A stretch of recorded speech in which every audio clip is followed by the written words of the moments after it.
ng ating Badong Aratlis Vlogs. Pag-uusapan natin ngayon, ito po, no? Isa na naman pong napakababaw na issue ang pinuputak nito ni Bendalo Tulfo. Ito po ay binida niya o isinumbong niya. Hindi ko alam kung saan na-interview to si Tulfo. Isinusumbong niya sa media ay isa raw revelasyon. Akala mo napakabigat yung revelasyon niya. Inirapan daw po siya ng isang senadora.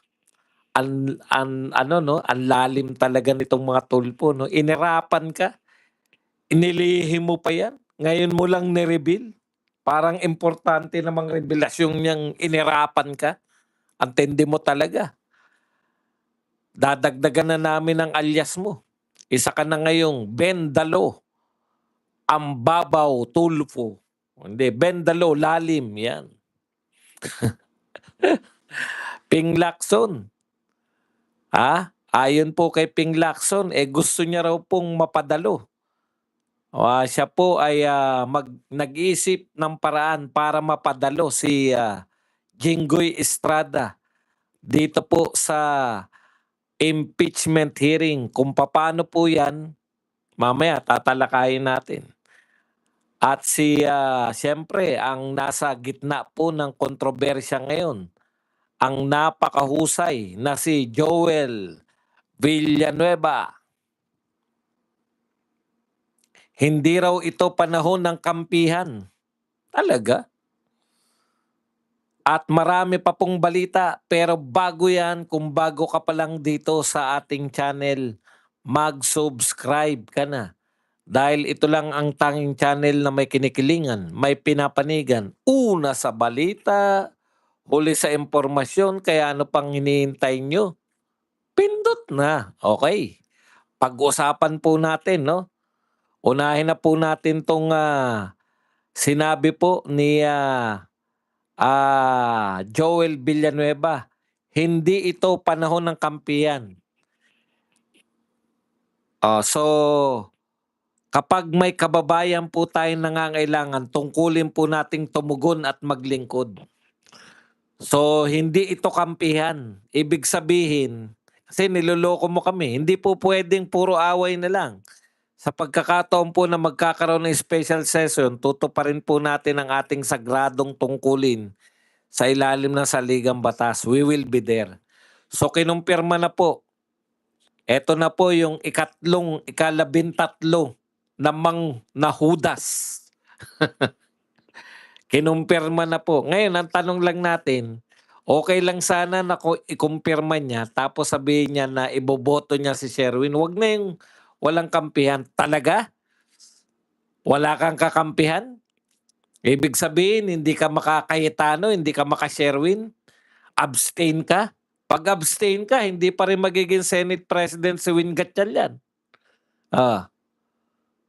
Aabangan namin yan. Ayaw ko naman sabihin na kaya mong magsinungaling ng harapan. Pero yung sinasabi mo na ito ay hindi panahon ng kampihan. Talaga wala kang kakampihan? Ibig sabihin, pag nagbotohan kayong 13, halimbawa, dumalo 13. Pag diniklara, kasi po, tandaan po ninyo, para po makapaghalal ng isang Senate President, kinakailangan po 13 kayo. Pan-13 to si Joel Villanueva. Dito po natin masusukat kung ito'y nagsasabi ng totoo. Sabi niya, hindi raw to panahon ng kampihan. Talaga, hindi ka kakampi sa kay Win Gatchalian? Aabangan namin yan. Pag kumampi ka at bumoto ka kay Win Gatchalian, lahat na nasasabihin mo, kalokohan na. Kasi alam nyo, ang problema natin, no? Eto alam ni Joel Villanueva at ni Chis Escudero na yung kinakampihan nila, yung grupo nila, originally grupo ni Tito Soto, alam nila na isinusukan na to ng taong bayan. Pero dahil nga doon sa sinabi po nito ni Jinggoy Estrada na ang pagpipilian nila ay kulong o walang kaso, pinili po nila yung isa, yung hindi sila makukulong.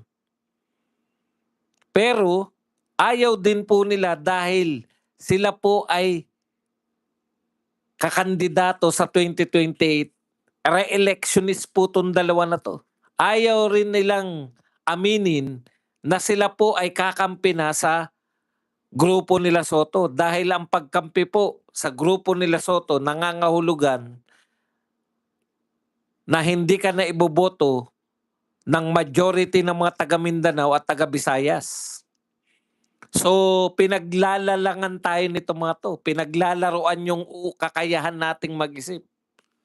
Bakit ba hindi na lang kayo magtapat? Sabihin niyo na lang na, kami ay boboto na kay Sherwin Gatchalian. Niloloko niyo pa mga tao, eh. Kunwari hindi kayo kakampi. Okay, punta na po tayo rito sa iba pang mga balita. Eto naman po, nagsalita na rin po 'tong si, actually ang dami pong balita ngayon, eh. Nakalimutan ko pa nga i-search yung kanina yung tungkol po sa, kung naibenta na ba yung NAIA Airport 3. Pero bukas po, pangako ko sa inyo. Okay. Sabi ni Jinggoy Estrada, kasi po minimenos na siya ni Lorna Kapunan, nila Joel Chua. Parang sinasabi ng mga prosecutor na si Jinggoy Estrada ay hindi po pwedeng makilahok dito po sa impeachment trial. Bakit nyo naman nasabi yan na hindi sila pwedeng makilahok? Prosecutor lang kayo. Kayo ang magpapasya kung sino yung mga pwedeng mga judge, senator judges. Kayo na, Kapunan. Speaking of Kapunan, hindi ba sabi nga natin, ang daldal kagad nila, no? Na sinabi kagad nila na, kumbaga nag-angas kagad. Sabi nga natin, magpakilala muna kayo. Eto po, pinakilala po si Kapunan. Projection niya, di ba, napakagaling. Aba, sabi na nga, artista to eh, mga entertainment. Kasama to ni sila ni Yes Topacio, ang mga pinakasikat na mga abogado ng kilala po to ni Yes Topacio. Okay. Eto si Lorna Kapunan po, ayon kay Topacio, eto pala record niyan. Kala ko ba magaling to? Ito po sabi ni Yes Topacio, Dear Attorney Lorna, yung simpleng contract law case lang ni Nadine Lustre to olats ka, yung komplikadong impeachment trial pa kaya? Kita mo na. Contract lang kay Nadine Lustre, naipatalo mo pa si Nadine Lustre sa kanyang kontrata. Tapos naghangad ka pa na manalo sa komplikadong impeachment trial. Ayan po yun eh. Ang project po, di ba? Sabi naman sa inyo, tignan nyo po yung kampo ni BP Sara. Narinig nyo na po ba nag-ingay yung Fortune? Yung mga narabasa? Tahimik lang sila, di ba? Etong mga to, pagkakilala, kala mo ang tatapang eh. Kala mo ang gagaling eh. Handa na kami. Handa na kami sa atake ng mga DDS. Handa na kami sa mga memes nila. Handa na kami sa mga fake news nila. Sino ba kayo? Sino ba muna kayo? Bakit namin kayo sisiraan? Yan. Yan pala si Lorna Kapunan. Natalo sa kaso ni Nadine Lustre. Ito po ang resulta ng kaso na yan. Sabi ni Kapunan, ayon dito, my point of view as an entertainment lawyer is that yung case ni Miss Nadine Lustre, mali po yung basis. Yan po. Mali daw. Pero ito po ang balita. Court upholds valid contract of Nadine Lustre. Patay. Sa kontrata pa lang pala, talo na. Kala ko ba magaling? Pinagmamalaki ni Luis Tro na magaling. Punta na po tayo rito. sa kahindik-hindik. May issue po rito kay Gibo Teodoro. Nakakatawa po 'to eto na naman, basta tungkol po sa China, meron pong dating, associate justice na lalabas para magsalita, 'di ba? Nakasawsaw po 'yan sa usapin ng China lagi, okey. Eto si Antonio Carpio dahil po sa ginawang, pagdedeklara o pagbaban o parang persona non grata. Bawal po. Hindi lang po deklarasyon 'to, talagang binan po. Iba po yung persona non grata na deklarasyon lang, eh. Eto po talagang binan. Bawal ang pamilya si Gibo Teodoro at ang pamilya ni Gibo sa China, Hong Kong at Macau. Bawal din pong makipag-engage ang mga Chinese businessman dito po kay Gibo Teodoro. Totoo po 'yan na order ng China. Okay. Ngayon dahil po diyan, eto na naman po, retired Supreme Court Senior Associate Justice Antonio Carpio, suportado ang muling panawagan na muling maghain ng Pilipinas ng arbitration case laban sa China. Eto na naman tayo, 'pag nakinig po kayo kay Carpio, ano pong mangyayari diyan sa arbitration case? Magtotohanan po tayo. Nanalo ba tayo sa arbitration case? Opo, nanalo tayo by default. Hindi po nakisama yung, nireklamo natin na China. Oh, ngayon, kinikilala ba ng China yung arbitration report o yung arbitration ruling? Hindi. Sino lang kumikilala? Tayo lang. O ngayon, balak na naman po ni Carpio na magsampa na naman ng panibagong arbitration case laban sa China. Ang tanong Carpio, kung manalo ulit tayo, bilyon po ang ginagastos natin, bilyon. Okay. Ang tanong ko sa iyo Carpio, paano kung manalo ulit tayo? Hindi uli kikilalanin ng China yan. Kasi hindi po sila makikisama diyan. Magsasampa na naman tayo ng panibagong kaso? May mas praktikal, matipid at kapaki-pakinabang na gawain ng pakikitungo sa China. Kaysa demanda tayo ng demanda sa China, naiirita pa sa atin yung China.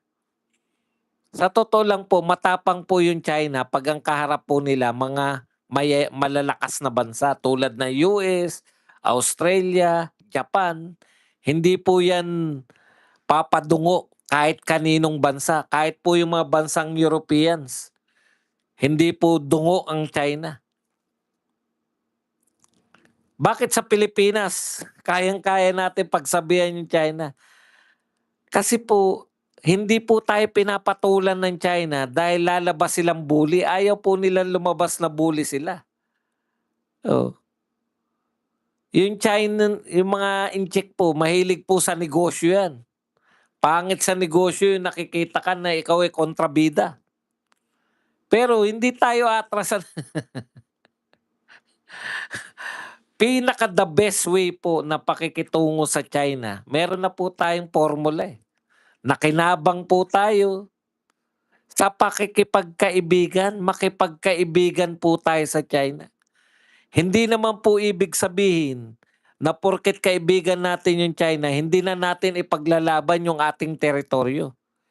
In fact, lahat po ng kapitbahay natin, as in lahat sa ASEAN, lahat ng ASEAN, lahat po ng Southeast Asian countries, kaibigan ng China. Mayroon pong ugnayan sa China. Actually, tayo rin May ugnayan din tayo sa China Pinaka the best po na gawin natin, makinabang tayo sa pakikipagkaibigan natin sa China. Katulad po ng pakikipagkaibigan natin sa US. Tapos na po yung utak na Laos na po yung utak na ano, na Cold War mentality. Ano po yung Cold War mentality na isa lang yung pwedeng maging kaibigan natin between China and Amerika. Eh, kung yung Amerika nga nakikipagkaibigan sa China, napaka-ano natin, eh, didemanda niyo, ano po nakikita natin sa demanda? Wala.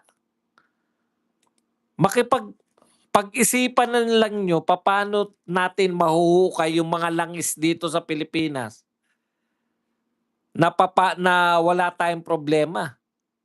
Pag-isipan niyo, makipagkaibigan tayo sa China, pahukayin natin ng langis natin yung China.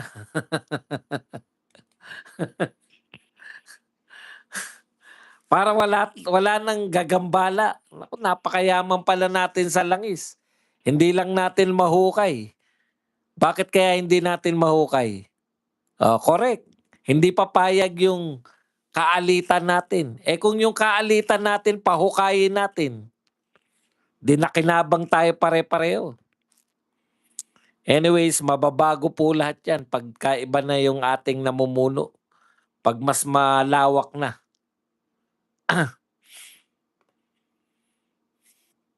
Okay. Hindi ko po binabalita yung report na magkakaroon po ng Blue Ribbon hearing sa labas po ng Senado yung grupo po ni Marcoleta kasi nga nag-declare na nga to si Joel Villanueva. Pero meron pong sa page po ni ni dating congressman na Mike Defensor, nakalagay puro na tuloy na yung Blue Ribbon hearing nitong grupo ni Marcoleta. Ang problema natin, Martes yun, naka-schedule. Kaya po hindi ko siya nilagay dyan sa balita kasi alam naman natin lahat na nagsalita na si Villanueva, pan-13 siya, di ba? Sabi niya lang wala siyang kinakampihan.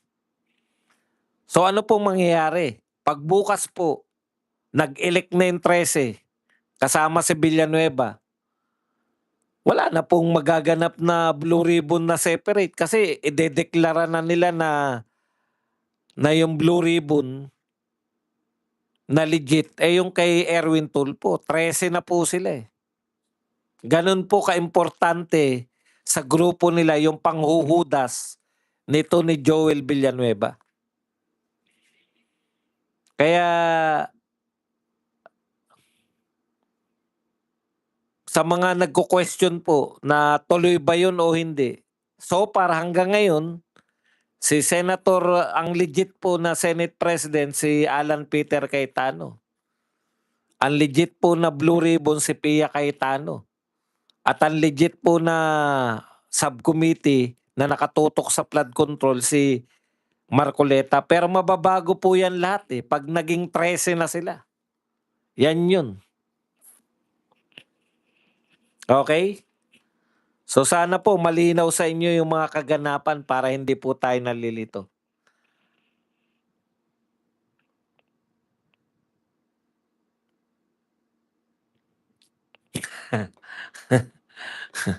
Okay. Basta yun po yun, no? Yun po yung malinaw dyan. Nag-announce po si Mike Defensor. Pero wait and see tayo bukas eh. Pag hindi po sila bukas, nag-session ang Senado.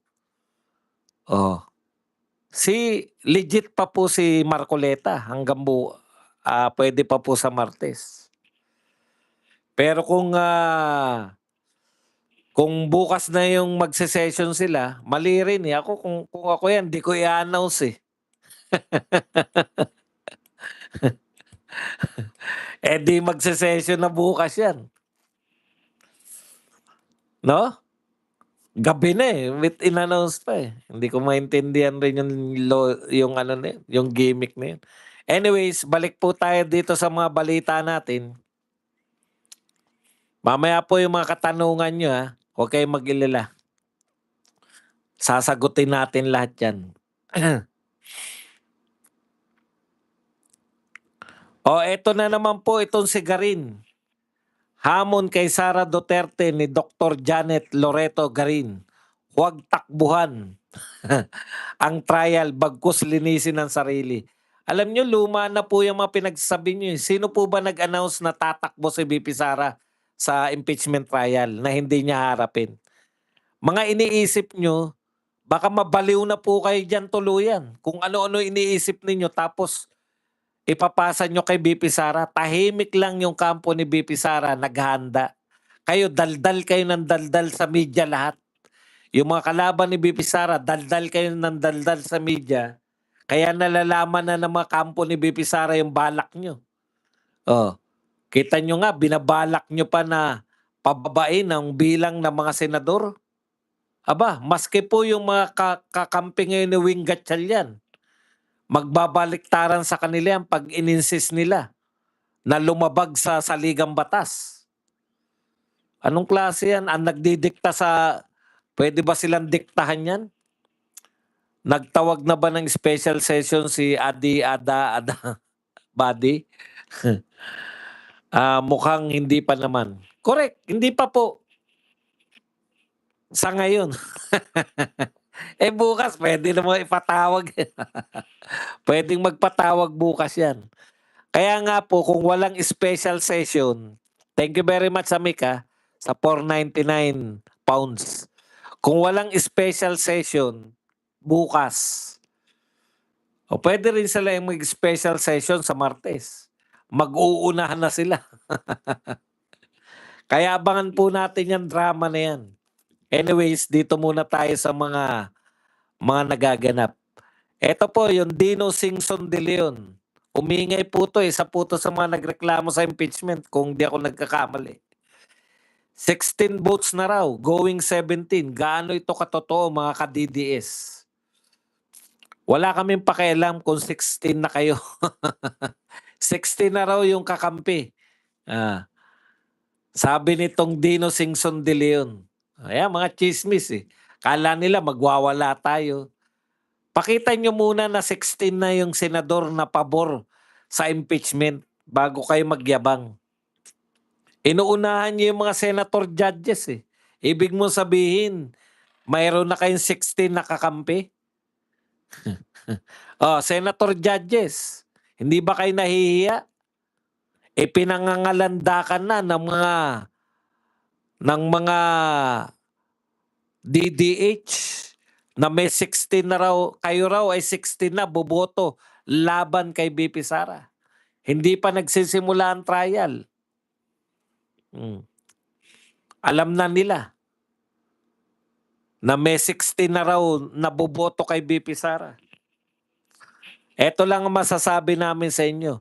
Naghagila pa lang kayo ng 16, may Baste Duterte na kami na panghalili.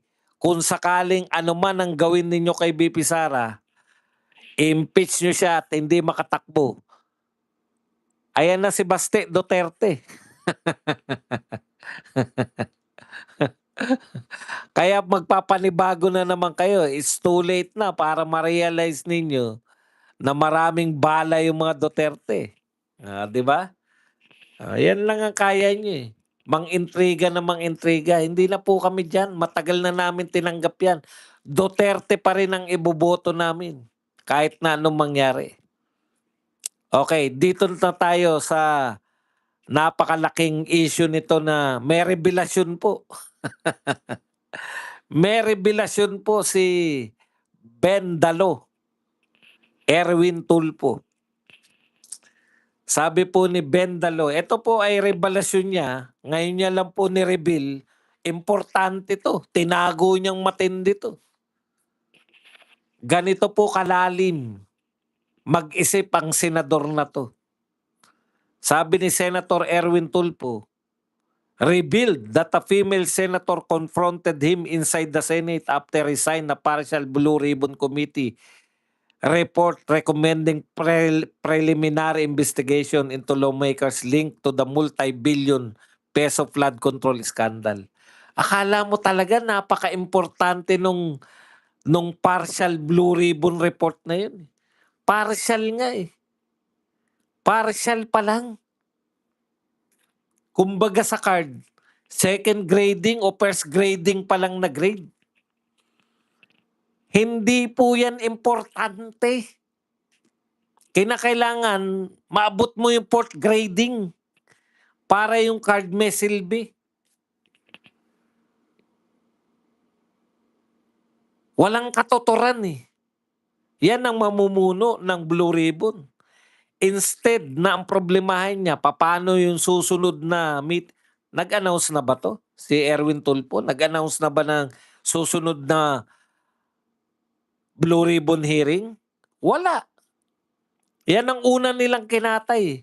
Sa pagbibigay kay Erwin Tulfo ng Blue Ribbon Committee, nakatiyak na ang gobyerno na walang magaganap na hearing. Tingnan nyo ang pinoproblema niya ngayon. Yung paling partial report ni Lacson. Partial report niya eh. Bakit mo poproblemahin? Eh, ikaw ang chairman ng Blue Ribbon.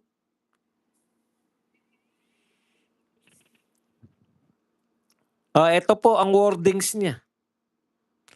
Iisa ang lengguwahe nila. Parang hindi tayo magkakasama dito sa Senado. Magkakasama tayo. Ginanon ako ng isa. Babae pa. Ang lalim mo, Erwin. Sinabihan niya ako ng bakit ako pumirma. Sabi ko, Sen, vice chair ako eh. Sabi ko, sorry, questionin ko na lang doon. Ganun ba? Inirapan na ako. Yan po ang pinakamatinding revelasyon ni Erwin Tulfo ngayon. Ngayong araw na to. Inirapan siya ng isang senador. Ang lalim mo talaga. Buhay at kamatayan ba yan? Erwin Tulfo? Tindi. Inirapan ako. At syempre, ang mga hindi bayarang media, akala mo naman ang laki-laking balita. Erwin Tulfo, inirapan ng isang senadora. Non-issue. Pero sinasaksak ninyo. Sinasaksak ninyo sa mamamayang Pilipino na yan ang pag-usapan natin. Inirapan si Erwin Tulfo. Blue Ribbon Committee chairman ka. Inirapan daw siya dahil pumirma siya dun sa partial report. Kalimutan mo na yung partial. Ikaw na yan. Ikaw na yung Blue Ribbon Committee chairman na yan. Ikaw na. Erwin Tulfo. Ikaw na yan. Saksak mo sa utak mong kaperanggot na ikaw na yan. Kalimutan mo na yung mga partial. Ano ang gagawin mo bilang chairman ng committee ng Blue Ribbon? Nakakatawa po. Ano problema? Inirapan ako. Inirapan ka? Kawawa ka naman. Inirapan ka. Yun na yun na issue mo bilang una. Non-issue na yan. Matagal na naganap. Wala nang katuturan yan. Di na dapat iniintindi. Ang dapat iniintindi mo, kailan yung susunod mong hearing? Inirapan ako. Gusto pang siraan yung isang senadora. Sino man yung senadora na yun? Nakakahiya ka? Ang tatapang nyo tapos inirapan ako. Hindi kami matatapang. Dakdak lang kami mga vlogger. Pero kayo talagang kukuwelyuhan mo pa eh. May kukuwelyuhan ka pa eh. Tapos inirapan ako. Yun ang issue mo sa isang senadora. Babae yun. Okay, punta na po tayo rito. Si Lacson. Maraming alam mo si Lacson, araw-araw may sinasabi siya, no? Araw-araw din siyang binabalita ng mga hindi bayarang media. O yan ha, sinasabi na namin na hindi kayo bayaran. Yan ang gusto nyong marinig, di ba? Hindi kayo bayaran. Araw-araw. Kahit na ano sabihin ni Lacson, Ibabalita yan ng mga hindi bayarang media. Hindi bayarang media. Ayan. Gusto nyo yan eh. Araw-arawin namin kayong tawagin, hindi bayarang media. Okay. Sabi ni Lacson, huwag manggulo. Address niya to kay ano eh. Address niya to kay Cayetano. Huwag manggulo, makilahok.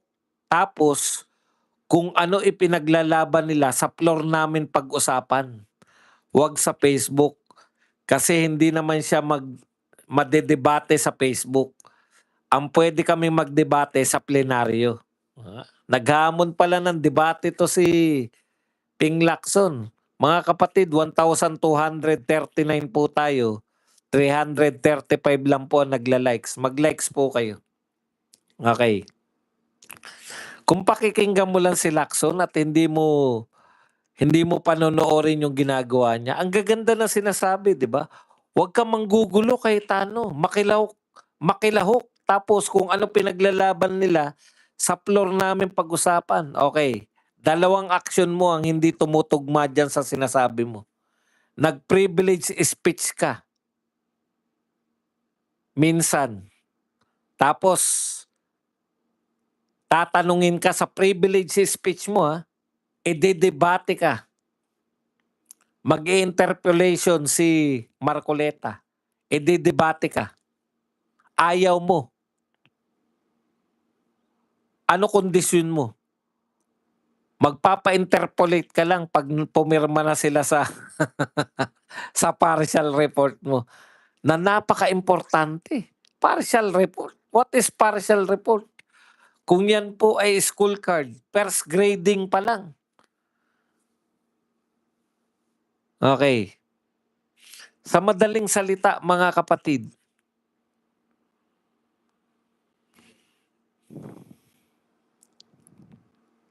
sinasabi mo na sa plenaryo kayo magdebate, ayaw mo namang makipagdebate. Privilege speech mo na. Ayaw mo pang tumanggap ng katanungan. Debate pa pala gusto mo.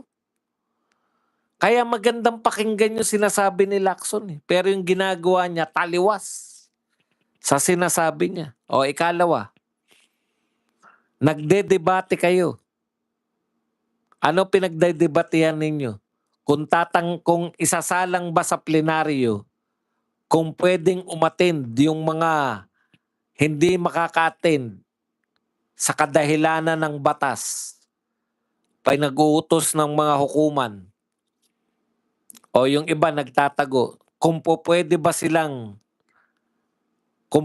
nyo bang pagdebatehan, hindi pa po yung yung AK kung pwede bang pagdebatehan,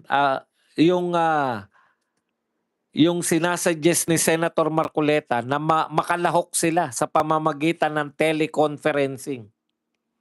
Anong ginawa ninyo? Nakipagdebate ka ba? Sa plenaryo?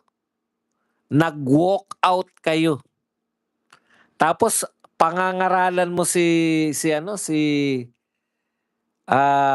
Cayetano na wag daw sa Facebook magsalita. Sa plenaryo daw magsalita.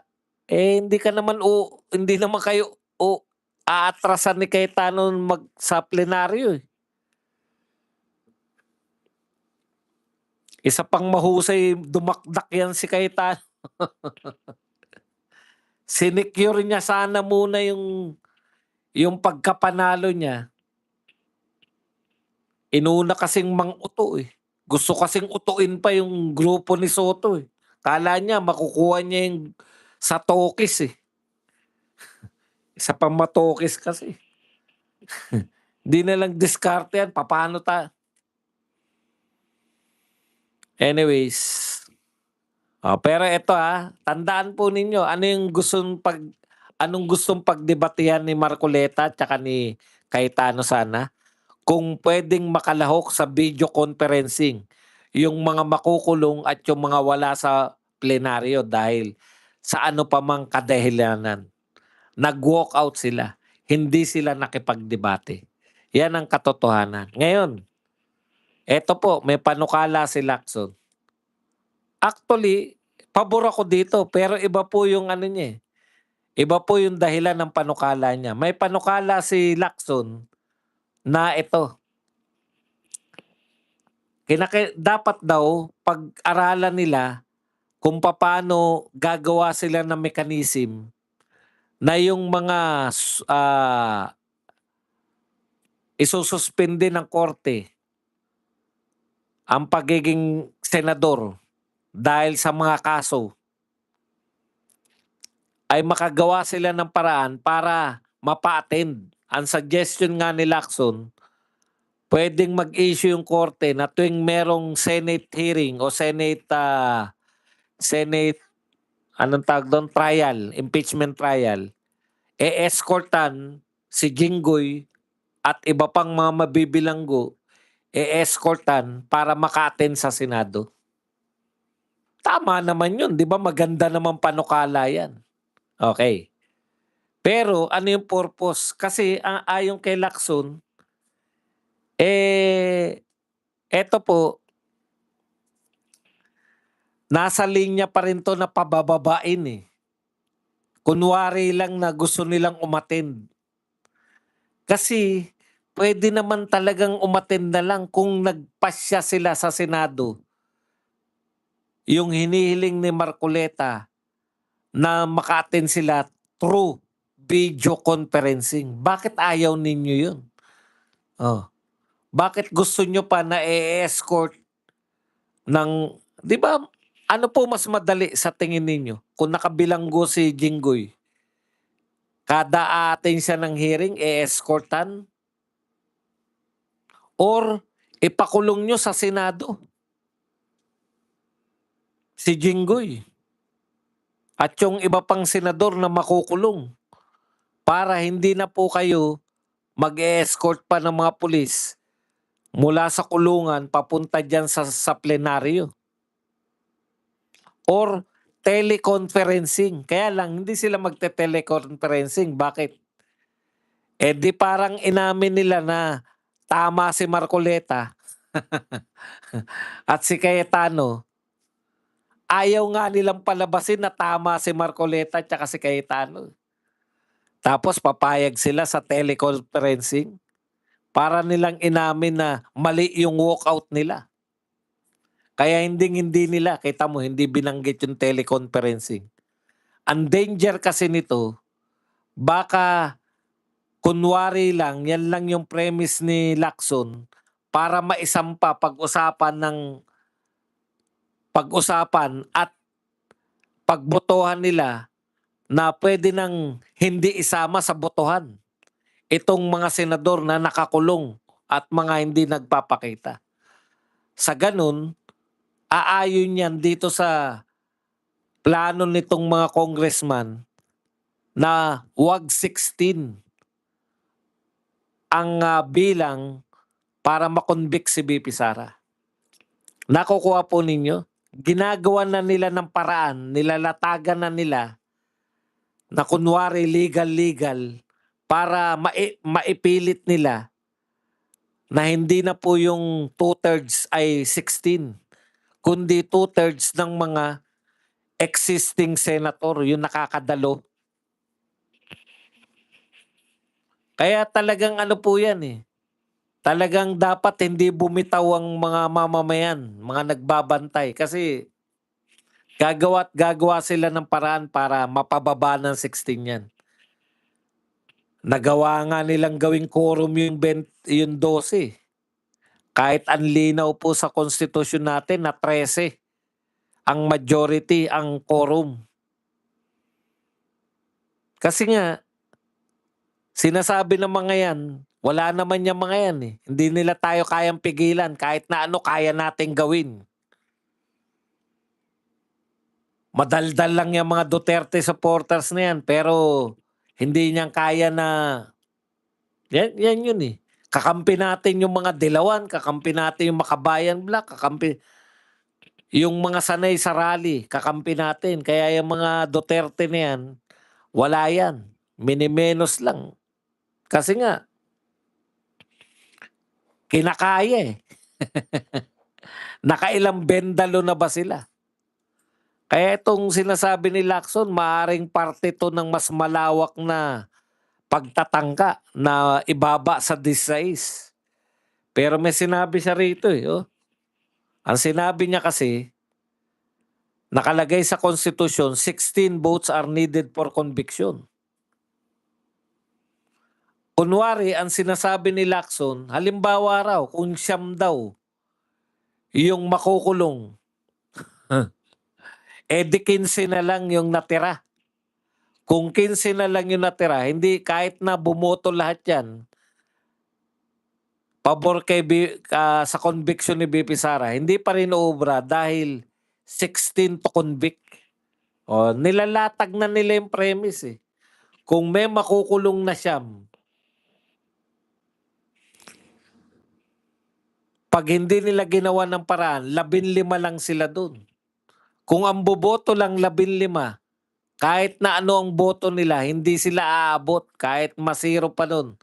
15 ng boto, hindi pa rin aabot ng 16. Kaya daw dapat pag-aralan. Pag-aralan na nila yan. O yan ang babantayan natin. Baka sa kaaaral nila, bigla nila ideklara na hindi 16, ang 2/3. 2/3 lang ng mga natirang senador. Utot nyo. Kaya nilagay ang 16 o 2/3 para mahirapan yung magpapa-impeach sa mga matataas na tungkulin. Kung pabababain nyo yung bilang na yan, 2/5 na yung pag-impeach sa mga presidente, vice president, Supreme Court. Pinahirapan ba? Opo.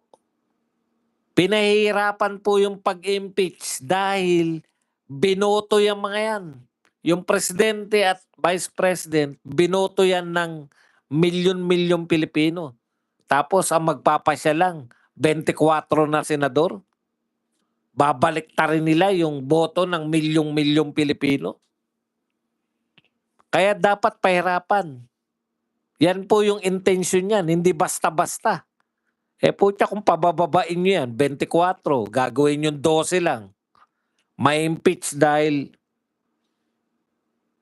kalokohan na yan.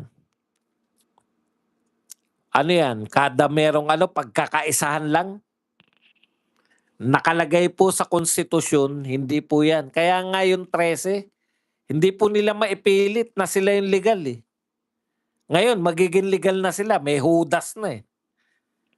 May atin na eh. Kahit na ano sabihin ni Villanueva, siya po ang susi para maging legal na Senate President si Win Gatchalian. Pero sana nga hindi siya maging Senate President para mataplaugan.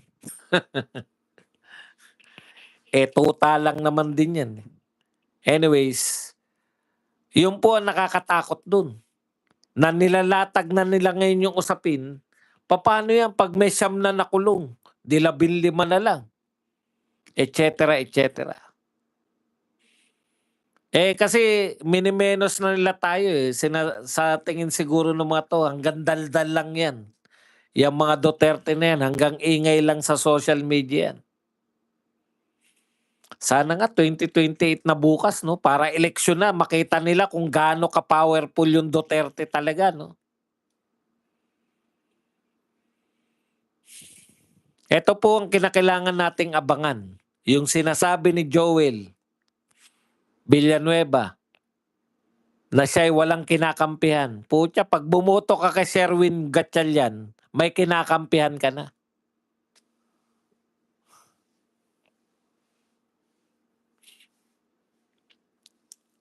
Ang problema kasi, nanghuhudas ka na, niloloko mo pa mga tao. Hindi mo pa aminin. Ayoko na kay Cayetano, dito na ako sa kay Win Gatchalian. Tapos. Nanluloko ka pa eh. Sasabihin mo, walang kampihan. Ayaw ko lang ng mga awayan. Anak ng pupa. Tatandaan namin kayo. Mga kayo ni Chis Escudero, ano kayo ha? Re-electionist. Sana lang sana po, Vice President Sara Duterte, isama mo sa lineup mo si Jinggoy. Kasi nagpakulong na, eh.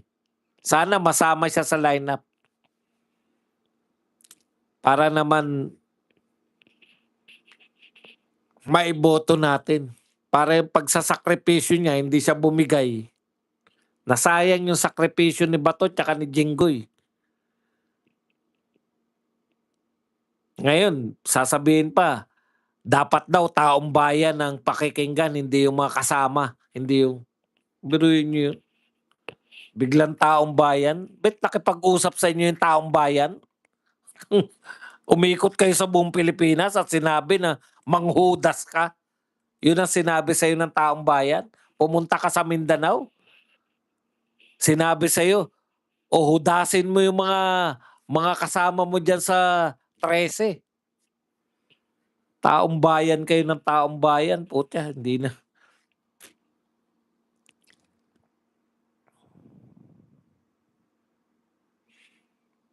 Okay mga kapatid, yan lang po ang ating topic. Pwede na kayo magtanong. Teka lang pala. Baka may mga tinantosan tayo na hindi natin. So ililinaw ko lang po, meron po talaga, ito po, anuin lang natin para po sa kaliwanagan po ng lahat. Kasi may nagpapakalat po, ayan no, matagal na nating inaabangan to kung matutuloy ba. Ito po ay nasa page po ni Mike Defensor. Tuloy ang Blue Ribbon Committee hearing. Tinatawagan ng lahat ng kababayan na makiisa at sumuporta sa gaganaping Blue Ribbon Committee hearing sa June 16, Martes, Double Gem, EDSA Garden Events Place, alas 10 ng umaga. Suporta ng Brave 18 ang karagdagang 14 at ang ating mga senador Alan at Pia Cayetano, Marcoleta, Aimee Camil at Mark Villar, Padilla, Legarda, Estrada, Go, Villanueva at De La Rosa. Suportahan natin ang paglabas ng katotohanan. So, sana po matuloy to. Sana hindi pa sila makabuo ng 13.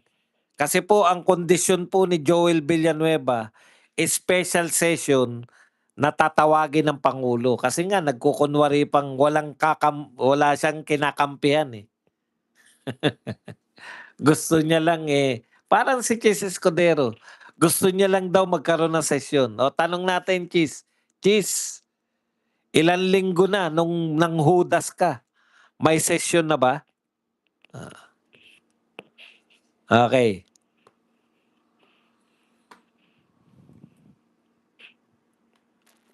Yan lang po ang ating topic. Pwede na kayong magtanong, magbigay ng reaksyon at higit sa lahat, pwede po kayong magpakape. Yan. Lipat na tayo sa